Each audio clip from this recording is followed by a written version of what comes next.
Hey, I'm Wendy. Welcome to the RN for God show. As a trusted healthcare professional, a RN for the last 24 years, I want to help you to discover how to be healthy. I'm going to guide you through the myths, the facts, and the essential tips that you need to live a high quality of life. The Bible says in John 10:10, Jesus came that we could have life and have it more abundantly. And I believe that he meant for us to have that on earth. Let's dive in, learn about health strategies so that you can live that abundant, healthy life right here on earth. Hey everybody, welcome back to the RN for God podcast show. Pull up a chair, have a seat, and let's have this conversation about occupational health. So this is not probably what you're thinking. I'm not talking about the therapy occupational health. What I'm talking about is the department at your job that takes care of you, the employee. So there is a whole department in the United States government called OSHA. This is the Department of Occupational Safety and Health. So this is, OSHA stands for Occupational Safety and Health Association. Now, these are the people that set the standards for safety for every type of job out there. So if you work in construction, they're the ones that say you have to wear a helmet, you have to wear a safety restraint. You have to wear something to catch you if you start to fall. These are the ones that say you have to wear earplugs if you're running a jackhammer doing street work. These are the ones that say what type of mask you have to wear if you are working around certain dust particles, what type of PPE, personal protective equipment you need if you are working around toxic chemicals. So these are the people that set the standards. And their rule is what they set is the floor, which means that's the lowest you can go. Good employers go above what OSHA says. So I have a question. Did you know that your employer was responsible to keep you safe as an employee and to provide the equipment that is needed to keep you safe? Did you also know that if they did not do those things, that you could report them?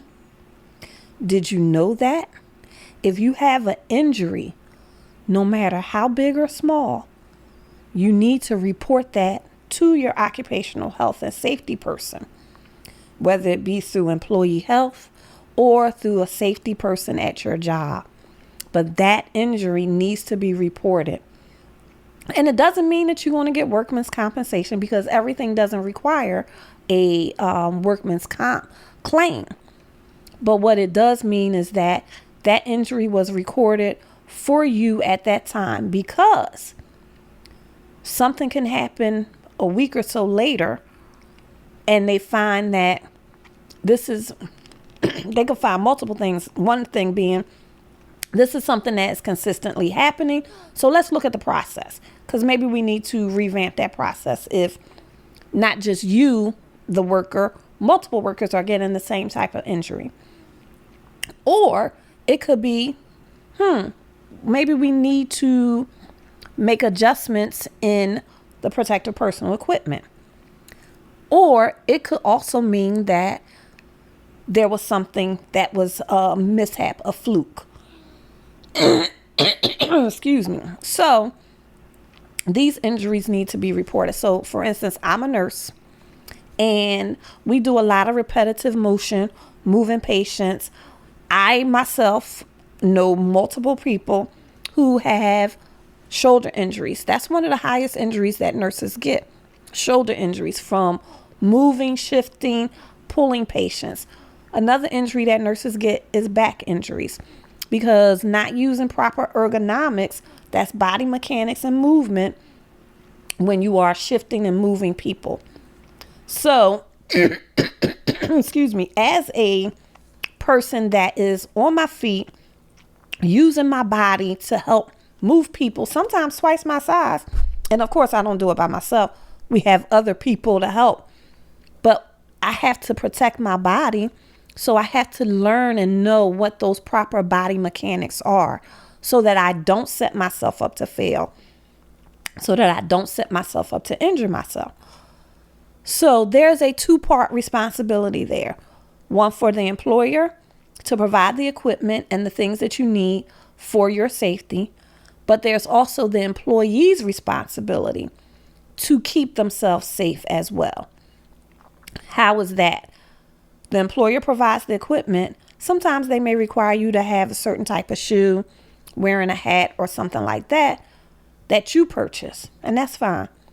That may be their job requirement. That may be a specification.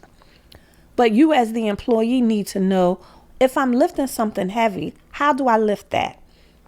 What are the positionings that I should be taking? How can I keep myself safe? What are the rules that we have here?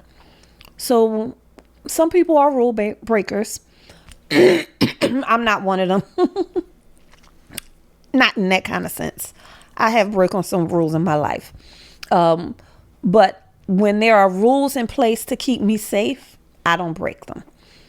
So you have to know what the rules are. That's in your policy and procedures. You have to know what to do in case some type of hazard exposure exists. That will be either in your employee manual, your SDS, that is where you keep all of the list of toxic liquids in your employer's building. You will have to find that and know what to do in the case of exposures to that. Even if there's exposure to gases and vapors, there is a list that you can have for that. So remember that you as the employee have a certain level of responsibility. But if you do acquire an injury, you should report that. Now, OSHA, again, is the floor. Their standards are the bare minimum. This is all public information. You can go to their website for whatever job you have to make sure that you have the proper equipment that is required according to their standards. There are multiple things, especially if you work in construction. There are multiple things on OSHA's website that you can utilize.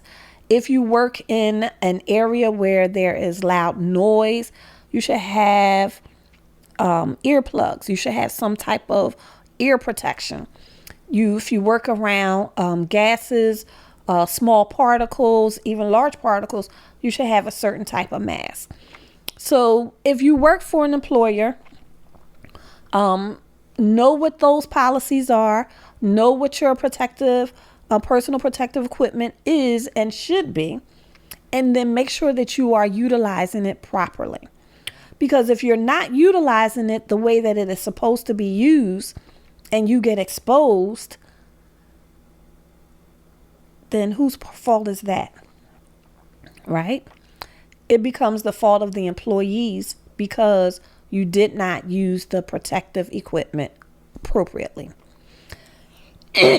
So remember some years ago, there was a nurse that was exposed to Ebola. I forget where it was, but it was the one time Ebola was found in the United States, and the person was in the hospital, and somebody got exposed.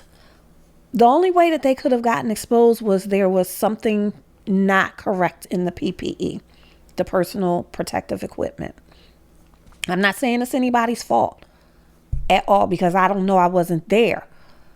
But that's the only way that something could have happened.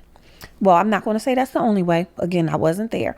But more than likely, there was some type of malfunction or inappropriateness in the PPE wearing. Now, I don't remember. I believe that she got better. If I'm not mistaken, I believe that she was treated and all of that. And if not, I'm sorry. for anything else that could have happened. But I just wanted to try to give a real-time example of what can happen.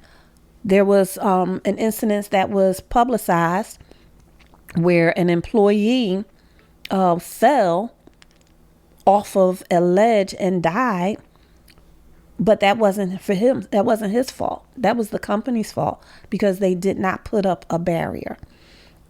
So I wanted to give you two different examples of where things could happen that should be reported. So if you're somewhere working and you don't have the supplies, you don't feel safe, you need to report that. So there's a number you can call to report those things. If you are a business owner, you can have OSHA come in and inspect you for free without any ramifications to make sure that your building, your place of employment is safe. So check out OSHA's website, OSHA.gov, OSHA.gov, and then you can look and see for yourself what things you should have for your place of employment or for your type of job in that industry. So I'm all about prevention.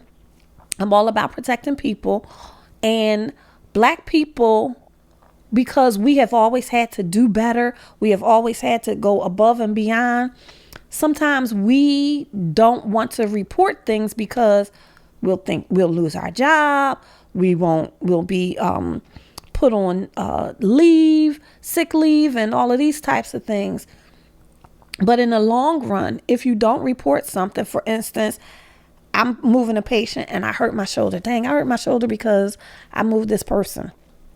And even though I had help, they were too heavy and I hurt my shoulder. And I didn't realize that until later on that day. But I didn't go and report it to employee health. Then 2 or 3 days later, I have frozen shoulder and I can't move it at all. So now I have to call out a couple of days. I go to my doctor and my doctor says, oh, what happened? And I tell him that it was done at work. But then I can't even get workman's comp because I never reported it 3 days ago, 2 or 3 days ago. And my employer is like, how do I know that it happened at the job and not someplace else? So that's the importance of reporting things in real time immediately. Yeah, it's a pain. Yeah, you got to leave and fill out the paperwork. But you'd rather do that then than have to pay later by not having the compensation to get it fixed. So again, I'm about prevention and I'm about protection. And I'm trying to help you all understand that we have to advocate for ourselves. And even in the occupational world, the employment world, the job world, we as Black people don't advocate for ourselves. We go above and beyond doing everything else, even to the detriment of us hurting ourselves and never getting the proper treatment or the proper compensation for that. So remember, find out who your safety officer is. Find out who is part of your employee health department. And if you get hurt on the job, go see them immediately. All right. Let me know if you have any questions. I am the RN for a guy .vision. Toodles. Thanks for watching. Hey, thanks for tuning in. Remember that your health is your wealth and knowledge is power. So like, share, leave me a comment, send it to a friend. And thank you for tuning in. I'll see you next time. Toodles.